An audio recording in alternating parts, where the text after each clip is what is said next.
untuk menambah keyakinan kita bahwa ternyata insya Allah saya sudah yakin sudut Ka'bah itu adalah menunjukkan isyarat dan fakta yang terjadi di belahan dunia ini, khususnya menyangkut Islam. Kita sudah tahu rukun itu ada 4 ya, sudut ya, rukun sudut.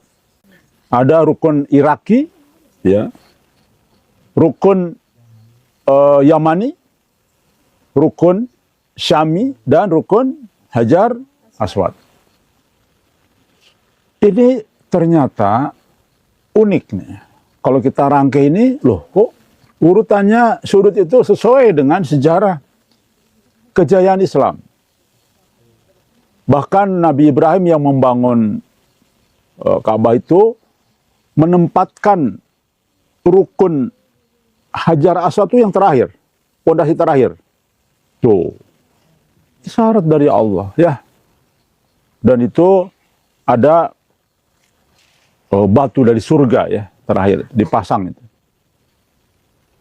Insya Allah tepat sesuai dengan cara membangunnya dan sesuai dengan arah sudut pandang yang presisi. Karena betul, rukun Iraki itu persis. Saya browsing ke beberapa pendapat, ternyata benar. Sudut pandangnya presisi ke negara Irak. Ya. Demikian juga rukun Yamani, itu persis ke negara Yaman. Kemudian rukun Syami, itu persis juga ke Syam. Ya. Khususnya nanti saya sampaikan kota-kotanya yang terkena kotanya. Persis juga. Nah, alhamdulillah rukun Hajar Aswad persis ke Indonesia. Ya. Bukan ke Pakistan. Ini menarik. Ini mungkin teman-teman agak confused. Loh kok bukannya kebangkitan Islam dari Pakistan? Nah, kebangkitan dengan percontohan Islam yang Rasulullah harapkan itu hal yang berbeda. Karena gini, bisa jadi yang duluan bangkit, nyadar, kemudian mendukung kekuatan, pondasi kekuatan Pakistan nanti Indonesia, bisa jadi. Ya. Nah, jadi antara keberhasilan membangun percontohan Islam yang sempurna nanti dibangun oleh Muhammad Qasim di Pakistan. Tapi jangan lupa Muhammad Qasim dalam mimpinya meniru Indonesia dulu kan? Nah itu, jadi dari sini dulu, benar berarti ini, Masya Allah. Ya, kita buktikan itu. Allahu Akbar, Allahu Akbar. Dan alhamdulillah rekan sekalian, sesuai dengan yang pernah dijelaskan, bukan kita ngarang, silahkan diuji. Sudah banyak teman-teman yang menguji. Masya Allah ternyata Indonesianya juga selain ke Jakarta juga melalui Bukit Lebah ini. Ya. Kita akan masuk tema ini. Sekali lagi, tema kita adalah kejayaan Islam berdasarkan sudut atau rukun Ka'bah. Kita buktikan. Negara Irak, ya. Nah ternyata garisnya tuh melalui Baghdad itu. Persisnya ke Baghdad itu. Irak tuh, kalau ibu kotanya Baghdad. Itu garisnya saya lihat di beberapa internet dan di beberapa pendapat, ternyata melalui Baghdad loh. Kita harus ingat, Baghdad itu di masa lampau disebut dengan negeri 1001 malam. Tuh. Berarti kan julukan di dunia satu-satunya yang disebut dengan negeri 1001 malam itu hanya Baghdad. Baghdad itu ibu kotanya Irak ya. Nah itu. Bahkan ini kapan mulai muncul dan sebagainya menjadi kota atau negara yang maju ya, berjaya Islamnya juga. Yaitu pada saat dinasti Abbasiyah berkuasa. Jadi Baghdad itu disulap menjadi pusat peradaban dunia. Maka itulah kota Baghdad disebut dengan kota 1001 malam. Masya Allah. Ya, benar nih. Garis rukun Iraki. Nah, rekan sekalian, Masya Allah. Ya, ini sejarah yang tidak mungkin dihilangkan, tidak mungkin dihapus. Ini satu fakta sejarah kebangkitan Islam, kejayaan Islam. Dimulai dari Iraki, ya. Persis sudut garis rukunnya tuh, sudutnya tuh ke Irak, ya. Yang satu sudut itu. Kemudian yang kedua, rukun Yamani. Nah, kita lihat sejarah masa lalu, ya. Yaman ini bahkan kemuliaannya dicantumkan dalam Quran. Dalam hadis lagi, ya. Oke, saya akan menyebutkan satu ayat Quran. Ada beberapa ayat Quran, ya.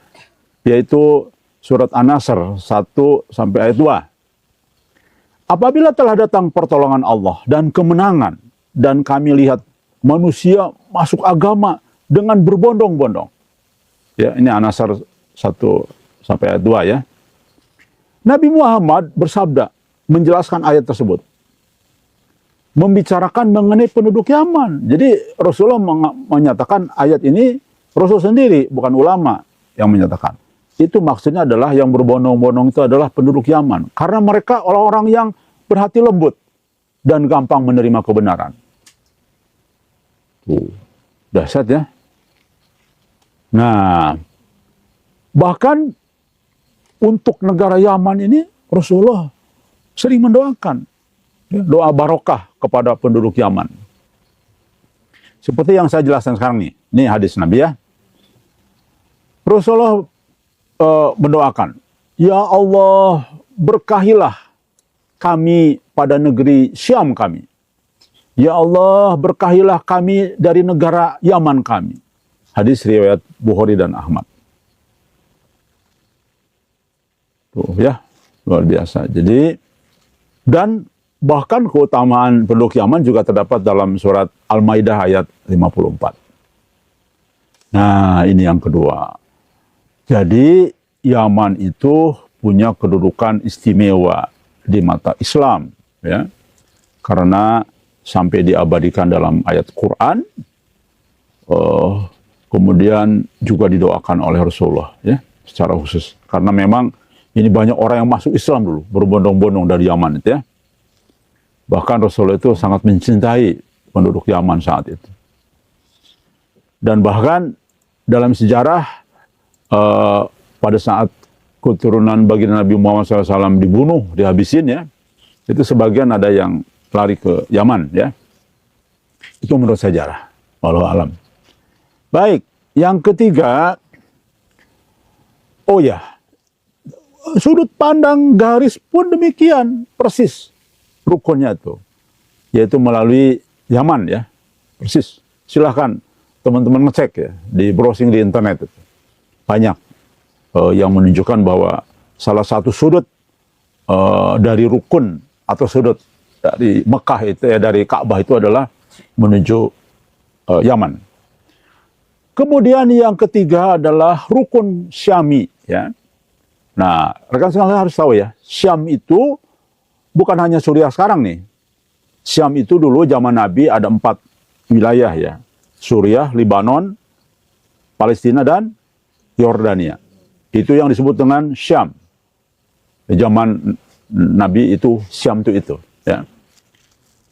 Nah, tapi garisnya itu presisi masuk ke Suriah sekarang ini, Suriah, ya.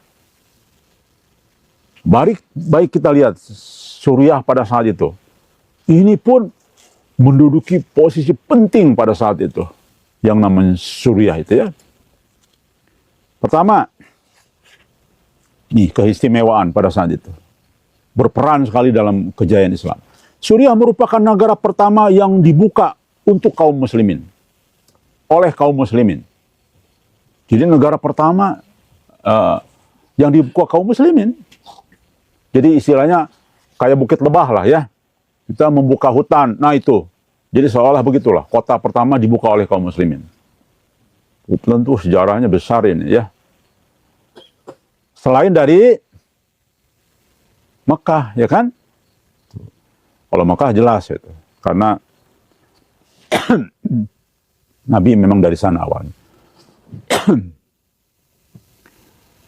Menjadi negara pertama yang menerima Islam di luar Haramain Saudi. Jadi negara pertama yang menerima Islam selain ya Mekah waktu itu. Selain Madinah ya. Karena itu Haramain Yahudi itu ya termasuk Mekah, Madinah sebagainya. Yang kedua, Suriah menjadi pusat pemerintahan Islam setelah Madinah. Jadi waktu itu kan Nabi hijrah kan dari Mekah ke Madinah kan. Nah, disitulah mulai membangun semacam pemerintahan Islam pertama yang dipimpin oleh Nabi kan di Madinah itu. Karena Madinah menerima Nabi kan, penduduknya mayoritas menerima Nabi. Nah setelah itu baru di di Suriah ya. Suriah dikenal pula sebagai sang juru damai negara Suriah pada saat itu. Yang berikutnya, Suriah merupakan negara perdagangan yang acap kali dikunjungi oleh para pedagang Arab, termasuk baginda Nabi Muhammad SAW. Ketika belum menjadi Nabi, sering berdagang ke Suriah ini. Ya, itu keunggulan. Jadi pusat perdagangan. Jadi artinya orang berdagang pasti kepada negara yang banyak uang, banyak pembeli di sana. Kalau negaranya miskin, mana mungkin jauh-jauh sampai berminggu-minggu para pedagang datang ke sana. Zaman dulu jangan lupa loh, kita perjalanan Nabi itu dari Mekah ke Suriah itu lama itu. Iya, bisa 5 bulan, 3 bulan, 6 bulan. Iya, perjalanan. Coba bayangin. Tidak seperti negara Arab lainnya yang dikelilingi gurun ya. Tanah Syam itu jauh lebih subur. Jadi banyak pohon-pohonan Syam itu. Subur. Kemudian banyak meninggalkan peradaban manusia ya. Nah, nama Syam sendiri disebut-sebut mengacu kepada salah satu nama putra Nuh, Nabi Nuh, yang selamat dari musibah banjir. Syam, nama ya. Banyak Nabi lahir di negeri ini. Tuh, terakhir. Jadi Syam itu di mata Islam adalah merupakan yang tidak mungkin dilupakan. Inilah kejayaan Islam lain yang berdiri ya. Jadi bergiliran Irak, Syam, terus Yaman tadi perkembangannya itu menjadi mercusuar, menjadi berita, menjadi kiblat untuk perkembangan Islam. Garis sudut yang lain memacu persis ke Syria ini. Tapi jangan lupa loh, setelah kemajuan ya, tapi mungkin saja ada kedurhakaan ya, ada ajab Allah atau memang ujian. Negara-negara tersebut yang tadinya maju jaya sekarang hancur lebur, perang. Di satu sisi di zaman dulu negara jaya, negara yang menjadi mercusuar perkembangan peradaban ya, yang terkait dengan Islam. Tapi sekarang berbalik semua. Syria perang melulu. Perang sepanjang terus. Nggak selesai-selesai. Ya. Wah, sudah jutaan orang meninggal di sana ya. Irak, wah, udah juga hancur lebur kan, diserbu dulu. Sekarang sudah tidak berdaya Irak juga. Ya sekarang sudah mulai pulih tapi lemah. Ya. Demikian apalagi dengan Yaman. Wah, Yaman apalagi. Yaman itu setengahnya negara komunis itu. Dan banyak Syiah juga ya. Hancur juga Yaman. Miskin Yaman. Itu asalnya Habib-Habib itu. Sekarang kita buktikan dari rukun Hajar Aswad. Yang terakhir, insya Allah ini adalah simbol atau petunjuk dari Allah. Arah sudut pandang Ka'bah itu menunjukkan yang terakhir sesuai dengan simbol dari Nabi Ibrahim yang membangun Ka'bah itu, terakhir dibangunnya sudut dari arah menuju Indonesia ini. Persis Indonesia banget. Dari mulai garisnya, lihat ya di video berikutnya, sebelumnya yang kita buka dalam 2 judul ya. Itu persis ke Jakarta, masuk lurus ke sini, ke Jawa, ke Banten tuh kan, terus ke Jawa Barat. Nah, dulu saya tidak pernah menyangka, rekan sekalian, dan baru terbuka dalam 1 bulan ini, kaget. Nah, ini luar biasa ya. Artinya, insya Allah kejayaan berikutnya akan dipikul oleh Indonesia, ya. Sesuai dengan nas-nas hadis, sesuai dengan manuskrip-manuskrip yang ada. Kita buktikan satu-satu, ya. Saya ulang, Kang, kok dalam mimpi Muhammad Qasim kok Pakistan? Nah, saya ulangi pernyataan pertama tadi. Pakistan itu nanti menjadi percontohan Islam yang sempurna, karena di situ Al-Mahdi kan, karena dia yang berkuasa nanti. Ya wajarlah percontohan Islam. Tapi bukan yang pertama. Coba di dalam mimpi Muhammad Qasim nggak ada kalimat kebangkitan Islam pertama kali itu dari Pakistan. Jadi Pakistan itu percontohan Islam, ya, yang sempurna nanti di Pakistan, karena di situ Al-Mahdi yang berkuasa, ya. Sedangkan Indonesia nanti gabung ke Pakistan menjadi mungkin wilayah lah, ya. Karena Pakistan tuh nanti akan menguasai semua wilayah di banyak negara, ya, di dunia, termasuk nanti juga India akan menjadi Pakistan Raya, Bangladesh jadi Pakistan Raya. Itu dalam mimpi Muhammad Qasim, ya. Namun dia yang mengawali titik triggernya dari Indonesia, itu yang insya Allah seperti itu. Jadi tidak bertolak belakang, ya, dengan mimpi Muhammad Qasim. Karena Indonesia satu-satunya nanti yang duluan mengakui keberadaan Pakistan sebagai negara yang dikuasai Al-Mahdi. Makanya menyerahkan kekuasaannya, pemimpin Indonesia nanti akan menyerahkan kekuasaan ke Al-Mahdi.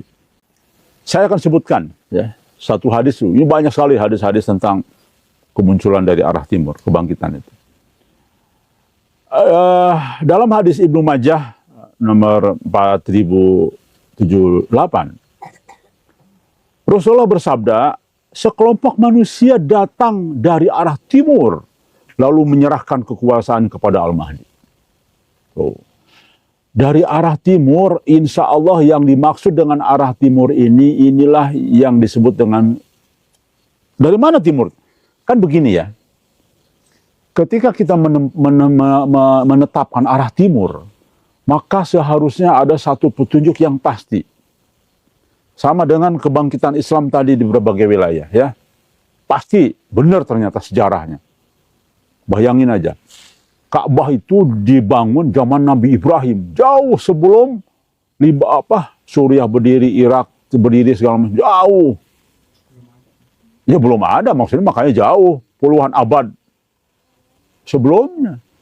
Tapi mengapa begitu presisi bahwa kebangkitan Islam di negara-negara itu, kejayaan Islam itu di situ?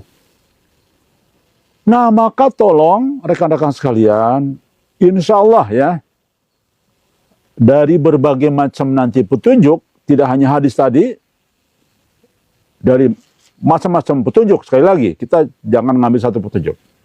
Insya Allah, yang disebut dengan arah timur adalah ukurannya sudut Ka'bah itu. Karena itu pasti ukurannya. Kalau arah timurnya mengklaim, wah kalau gitu di Jepang dong, kalau gitu di Thailand dong, Filipina dong. Kan saling mengklaim arah timur. Memang kalau timur banget, sesuai dengan arah timur dari Mekah, maka insya Allah Indonesia. Saya yakin 1000%. Karena itu sudah dibuktikan dengan kejayaan-kejayaan di fasenya Irak, Syam, kemudian Yaman, ya, pada saat itu bergiliran. Nah, sekarang yang terakhir di Indonesia sesuai dengan. Jadi itu ukurannya. Jangan ngarang-ngarang, tidak ada dasarnya. Kalau ini ada dasarnya kuat sekali. Arah timur yang mana sih? Ya sudah itu. Karena ada sejarah sebelumnya, ya, kepastian itu. Baik.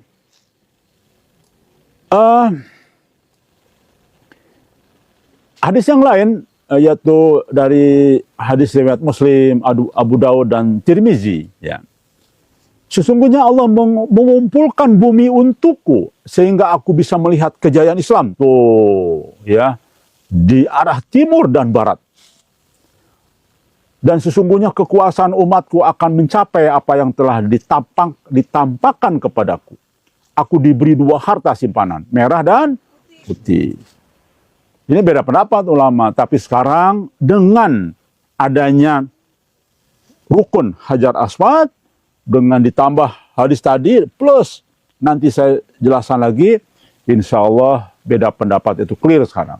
Merah putih itu bukanlah perak dan emas, tetapi simbol negara itu. Betul, merah dan putih. Tuh, urutannya juga duluan merah, coba. Allahu Akbar.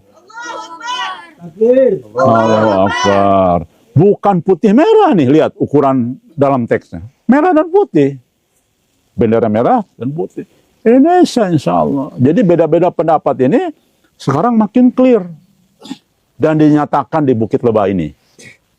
Insya Allah diikrarkan, ya. Nah, rekan sekalian, ayo kita optimis. Bahwa dengan 2 hadis tadi sudah semakin yakin.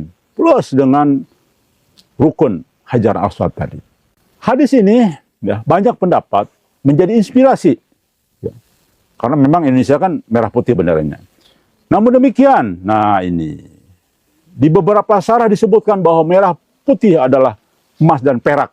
Betul, banyak yang menyampaikan itu. Yaitu lambang kejayaan, melimpahnya kesuburan dan kemenangan. Benar juga. Artinya, merah putih itu simbol pertama adalah lambang, ya, atau panji. Benar, oke. Tapi sesungguhnya kalaupun ada yang menafsirkan ini dalam lambang emas dan perak, benar juga. Karena apa? Di Indonesia itu hartanya melimpah. Ya kan? Subur. Kemudian di sini mayoritas Muslim. Melimpah. Banyak sekali. Waduh, kalau saja sudah banyak beberapa orang yang melakukan riset dan mengeluarkan statement. Kalau Indonesia diurus dengan benar, ya, benar-benar sangat Islami, adil, maka ada yang berani loh. Tidak perlu berbulan-bulan katanya. Berhari-hari Indonesia mampu melunasi hutang. Tuh. Wajar, masuk akal. Allahu Akbar. Nah, jadi mudah-mudahan insya Allah ini terwujud. Kemudian rekan sekalian, tapi hati-hati. Indonesia juga akan mengalami nih, dari hadis ini, akan mengalami suasana seperti Yaman, seperti Syam. Dalam bentuk apa coba? Dalam hadis. Fitnah. Lihat. Saya bacakan nih. Dan sesungguhnya aku meminta kepada Allah agar tidak membinasakan umatku dengan kekeringan yang parah. Jadi umat yang mana nih? Dan Allah tidak memberikan kuasa musuh untuk menguasai umatku selain mereka sendiri. Sehingga menyerang perkumpulan mereka sendiri. Sehingga menyerang perkumpulan mereka. Oh, jadi berantem sendirilah antar umat Islam sendiri, ya. Dan sesungguhnya Allah berfirman, "Hei Muhammad, sesungguhnya aku bila menentukan takdir tidak bisa diubah. Sesungguhnya aku memberi untuk umatku agar mereka tidak dibinasakan oleh kekeringan parah, dan aku tidak akan memberi kuasa musuh untuk menyerang mereka secara penuh selain mereka sendiri yang melemahkan, ya, yang menghancurkan. Lalu mereka menyerang perkumpulan mereka sendiri, walaupun musuh mengepung dari segala arah penjuru, sehingga akhirnya sebagian dari mereka umatku itu membinasakan sebagian lainnya, saling menawan satu sama lainnya. Tuh, ini suasana di Indonesia, insya Allah. Ya, walhasil, ya, analisa saya, warna merah putih sebenarnya bukanlah hanya inspirasi untuk bendera, tapi juga memang sebuah peringatan kemenangan, kejayaan Islam yang digambarkan dengan warna merah putih, ya, dan akan menghadapi badai fitnah di antara umat Islam sendiri. Ya, terbukti bahwa ini terjadi terbukti di kejayaan pasca Rasulullah SAW wafat, umat Islam dilanda fitnah sehingga meletus pertikaian dan peperangan di antara umat Islam sendiri. Indonesia itu sudah persikana sudah ada sekarang ini antara kelompok yang dipimpin oleh Ba'alawi Habib dengan kelompok umat Islam yang lain, ya, yang benar-benar pribumi asli tuh.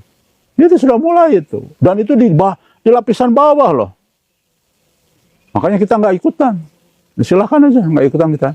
Tapi kita dari sisi bicara apakah mereka ini adalah kelompok pendukung Al-Mahdi atau Dajjal, itu saja. Ya. Karena kelompok Dajjal itu pasti pelaku syirik.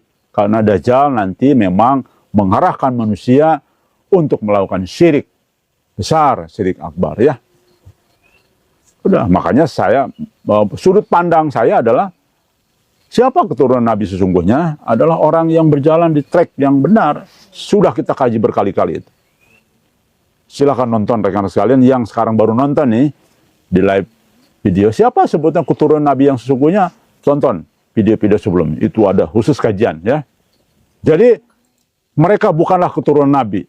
Dijamin 1000%. Bahkan hadis Nabi mengatakan, bahkan yang benar-benar juriyahku saja nih, itu kalau melakukan fitnah, ya, itu bukan keturunanku, tidak akan diakui nanti di akhirat. Silahkan tonton rekan sekalian yang baru nonton di video di channel Gajah, ya. Tanda lain yang benar. Nah, ini penutup, ya. Hadis Bani Tamim itu insya Allah pembawa bendera Panji Hitam. Para ulama sekarang sudah mulai mensuarakan Bani Tamim itu adalah Melayu. Tuh, ini memperkuat lagi. Ya. Kemudian ditunjang lagi yang sudah kita kaji sebelumnya. Ini hal yang tidak perlu saya dalami. Rekan sekalian yang baik di musola sini maupun di rumah, nonton video-video sebelumnya tentang penjelasan ini soal Panji Hitam, ya, Bani Tamim. Kemudian yang berikutnya hadis Ashabul Kahfi, ahli Ashabul Kahfi yang akan membantu Muhammad Qasim, ya. Berikutnya dari manuskrip kerajaan-kerajaan di Indonesia, di Nusantara akan bangkit. Nanti Nusantara itu yang akan bangkit, siap membangkit adalah keturunan raja. Baik. Nah, itu yang namanya manuskrip kuno tadi adalah tokoh Satrio Piningit. Jadi artinya dari Nusantara, persis berarti ini memperkuat dari tadi semua. Nah, ditutup dengan kebenaran, mimpi Al-Mahdi sendiri, arah kebangkitan Islam itu ditutup dengan mimpi-mimpi yang dialami oleh Al-Mahdi sendiri tentang Indonesia, tentang sosok seseorang yang di dalam mimpi Al-Mahdi diberitahu sama Allah. Orang ini yang akan membangun bla bla bla bla, begitu, ya. Dalilnya juga luar biasa, hebat, ya. Saya juga terkagum dengan ini semua. Insya Allah ini adalah petunjuk yang nyata bagi kita yang mau berpikir dan mau mengikhlaskan diri kepada takdir-takdir yang Allah akan tetapkan nanti.